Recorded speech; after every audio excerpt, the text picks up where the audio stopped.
మీరు వెళ్ళండి చేస్తున్నారు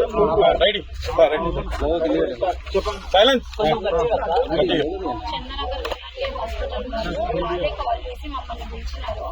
ఆర్బీఐలో ఉన్నప్పుడు మధు సార్ అని చెప్పేసి పుట్టమడు ఏమంటారు శ్రీనివాస్ యాదవ్కి అల్లుడు అనమాట.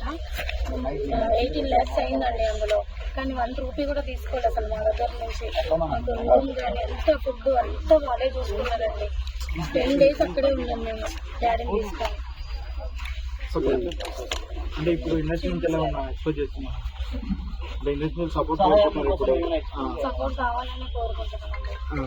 ఎందుకంటే ఇండస్ట్రీ నుంచి ఏం రాలేదు కాబట్టి.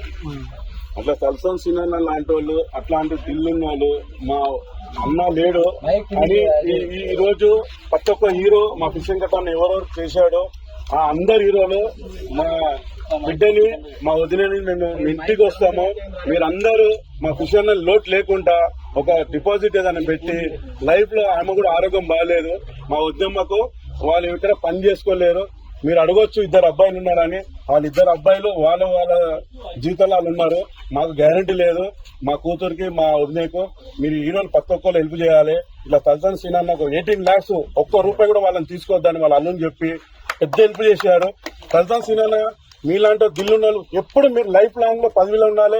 ఇలాంటి వాళ్ళు మీరు ఆదుకోవాలన్నా అని మాకు థ్యాంక్స్ అన్నా. మీరు ఎప్పుడు మేము రుణపడి ఉంటామన్నా. థ్యాంక్ యూ అన్న. దయచేసి ఇక ఈ మీడియా ద్వారా ఇంకొక రిక్వెస్ట్ ఏంటంటే వీళ్ళకి ఆడపిల్లలు ఉండబట్టి మీడియాల ద్వారా కూడా మీరు అందరూ ఈ యొక్క న్యూస్